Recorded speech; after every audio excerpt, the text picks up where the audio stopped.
Hey.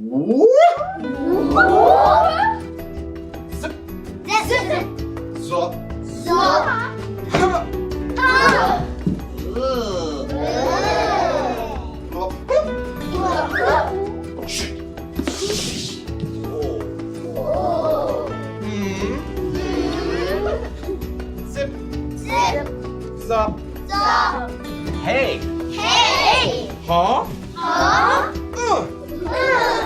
Wow. Wow. Today we began with looking at exploring different ideas within the dance curriculum, and an important aspect of that was exploring personal and general space. We began by looking at the terminology itself and then doing a free exploration of that. The importance of that is to really allow students a lot of opportunities to move around the space, be aware of their bodies and what they can do and how they move, but as well really just to have an opportunity to develop their own movement vocabulary. This activity is called back-to-back busy bees, and what I'm going to do is when I call out busy bees, you're going to move around the carpet in the general space, and you may choose to skip, you may choose to hop, you may choose to walk, you may choose to run. Okay? General space means that you can use all the space around somewhere like a library or a computer lab, and personal space means like space all around you. And then I might say back to back, and I want you to stand back to back with the person closest to you. Are you ready? Ready? Students had the opportunity to travel around the space using a variety of different levels. They had the opportunity to choose a variety of means to travel around the general space as well. And back to back. And then it gave them a real great way to sort of isolate body parts as well. Very good. Now I might say elbow to elbow. What would you do? Elbow to elbow, knee to knee. It was a way for them to really connect so that it wasn't just a, let's move our knee. It was more now a richer way for them to now connect with the partner and start to travel around. So it was a really layered activity that had more than one, I guess, learning goal out of it. One was for the students to become familiar with the vocabulary in terms of general space, traveling, and body parts as well. And I want you to try to move just that body part. Let's try our shoulder. Just moving your shoulder in your personal space. Moving your shoulder. Your knee. Your hands. Legs.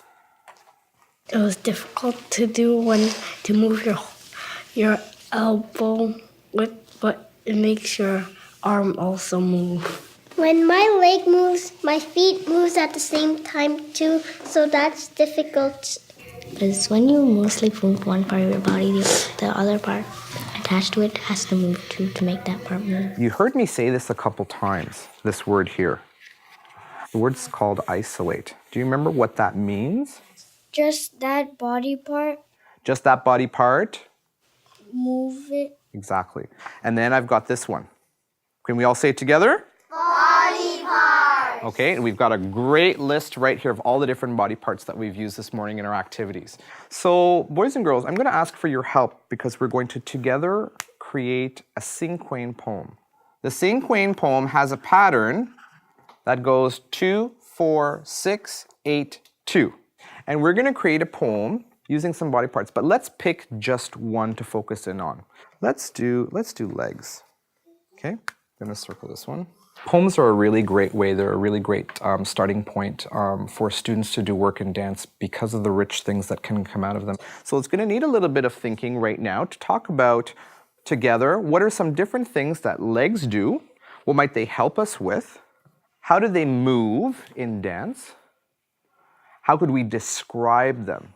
Poetry is incredible just because of the descriptive nature of the language, and being able to then, with our body, use our body to communicate that is a great connection. I'm going to read the poem and I'm going to ask you to improvise on the spot, which is that you're going to create movements that kind of go along or match the words. I don't feel that dance is separate from language and language is separate from dance. They very much work together. They're very much partners in terms of education. My legs, long, flexible, bending, leaping, jumping, stretching. We jump with them, strong supporters, my legs.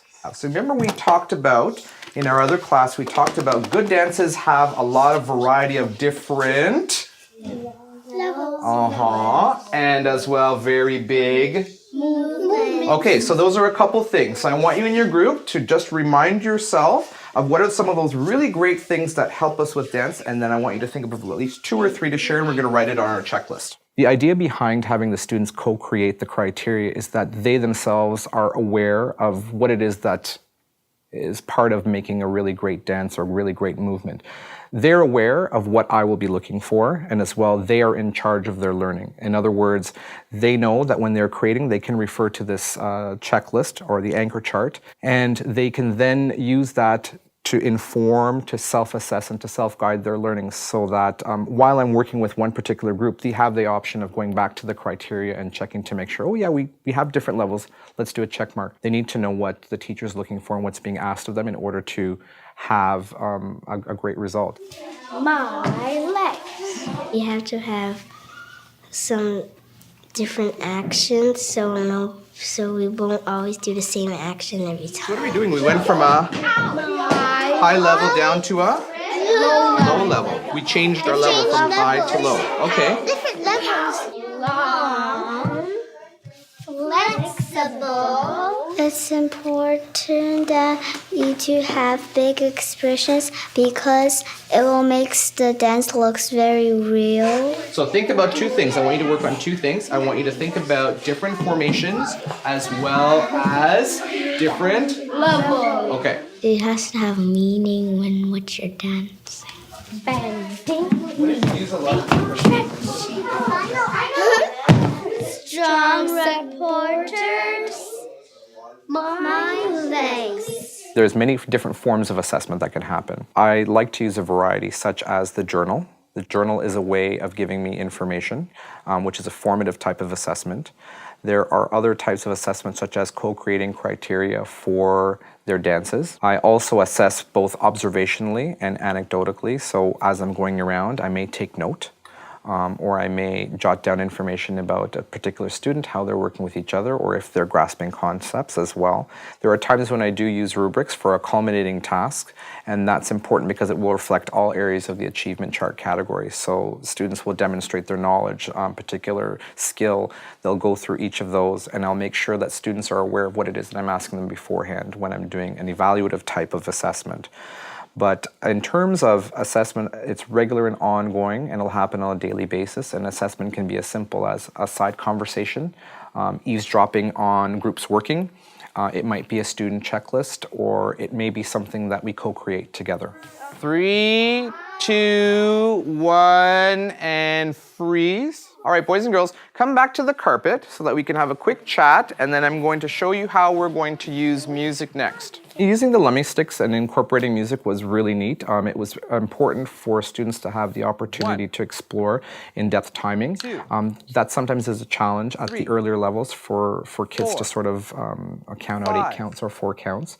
And I sometimes layer on math in that aspect as well. In today's example, I used the 8 count where they created a shape. During the course of the 8 counts, I asked the students then to sort of each movement and then melt to the ground. So from 8 counts all the way down to when they were asked to melt to the ground. It was a great activity, and it was really one that helps to reinforce so that they can really begin to hear and internalize the timing. 7, 8. The dance when you stick together and connect it to the other person and you have a partner, that was fun. We're gonna do an activity to explore positive and negative space, and in particular, negative space. So I'm gonna need a volunteer. Come on up. Okay. So Molly, I'm going to ask you if you can make a shape. Whatever shape you like. A big, wide, open, large shape. Go. The negative space activity is a neat one. It's kind of a challenging concept for early learners to grasp. And sometimes what I have done in the past is layered it on with visual art so that they can really see the difference in terms of cutting out a shape and then showing that this is a positive shape and the shape that's left behind.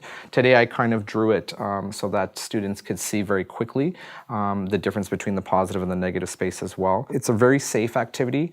Students could connect with their friends, but not necessarily having to worry about touching. Sometimes touch can be a concern in schools, and it's a culturally sensitive issue that we, as teachers, have to be aware of. So it's important that in exploring negative space, that it was really great for students to have their opportunity to do that. And again, always layering in all the different aspects that we're looking for, the fundamental concepts of the curriculum, such as the levels and the different elements, so using different body shapes, making sure that they're traveling around the space. We had to connect our bodies and the person had to make any shape, and inside of our bodies, all of that is positive space, and outside all around the shape is negative space. So the bee dancer had to connect to that negative space to make one big shape. I'd like to share with you this really, really great, awesome, amazing dance approach called Express Dance. And it's by my two choreographer friends, Alan and Karen Kaja. And that's going to be another word that we're going to add to our word wall, which is choreographer. Just like an author writes books or an illustrator draws pictures, choreographers create dances. Express dance is a technique and an approach that I use in classrooms with kids. It's very engaging. It's one way to really tap into students, in particular sometimes students that are a little bit more reluctant about moving and feeling comfortable about moving. When we go around the circle, it's really, really important, okay? Make sure that you do your action right away. Don't wait. It doesn't matter what your action is. It doesn't have to be a really great pirouette or anything fancy like that. It can be just a fast, quick movement with any sound. It's a really, really neat way to get kids focused. They're engaged right away. It's something where it's very improvised. It's not incredibly structured with the exception of having the circle. The nice thing about the circle is that it allows everyone to be visible. Everyone is included. And that everyone's contribution is shared. And in starting, a lot of it is teacher-led and teacher-modeled at the very beginning, where students can kind of think about some of the actions that I've done or movements that I've contributed in the very beginning, so that they can see what different actions are like. But it's very improvised and very quick.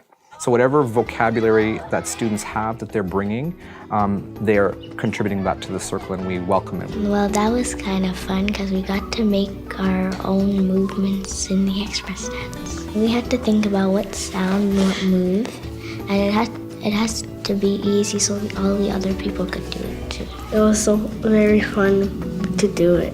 Because we get to be in groups and we get to dance. Woohoo!